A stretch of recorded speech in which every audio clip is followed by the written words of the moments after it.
They said it was just another forest. They were wrong. Picture this.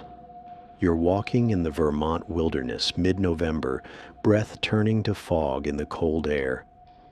You stop to tie your boot. You look up, and the trail you were on a second ago is gone.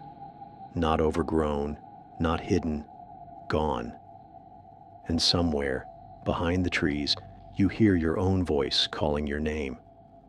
Between 1945 and 1950, this exact stretch of wilderness, Glastonbury Mountain and its surroundings, claimed 5 people.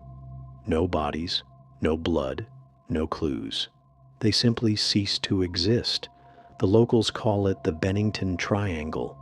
The newspapers called it America's Bermuda of the Woods. But the truth? That's much, much worse. It began with Mitty Rivers in 1945. 74 years old, a seasoned hunter. He walked ahead of his group along Hell Hollow Road. Yes, that's the real name. Turned a corner and vanished. His party followed minutes later. The road was empty. 1 year later, 18-year-old Paula Weldon, wearing a bright red coat, headed out for a solo hike. That coat should have been impossible to miss against the snow. But searchers found nothing. Some say hikers still see flashes of red darting between the trees. Then came the bus incident in 1949.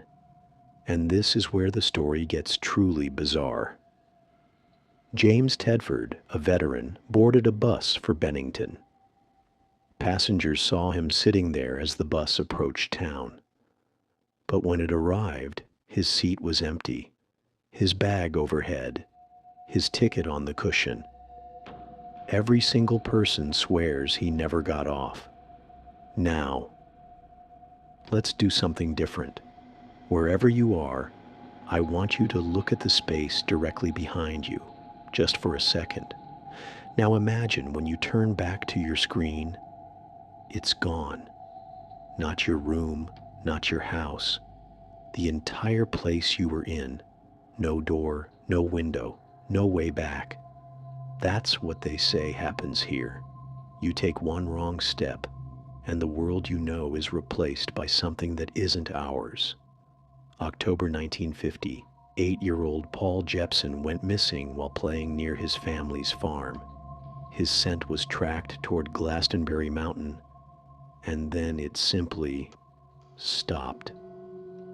His mother said he'd been talking for days about going up into the mountains, like something there was calling to him. A week later, Frida Langer fell into a stream while hiking. She told her cousin she'd take a shortcut back to camp to change. She never arrived. Months later, her body was found in an area that had been searched repeatedly, as if someone or something had put her back.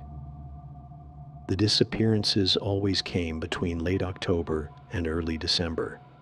All ages, all types, many in broad daylight. No two vanishings exactly the same, except for one thing. The forest never gave them back. Locals whisper about a man-eating stone, a boulder that swallows anyone who stands on it. Hikers talk about dead patches in the woods. No birds, no insects, no sound. Technology fails here. Compasses spin. Radios pick up whispers in languages no one recognizes. Some researchers suggest these could be time slips, natural portals to somewhere else. But if that's true, somewhere else what? I want you to pause for a second and check the time on your phone or watch. Really, do it now. Just glance.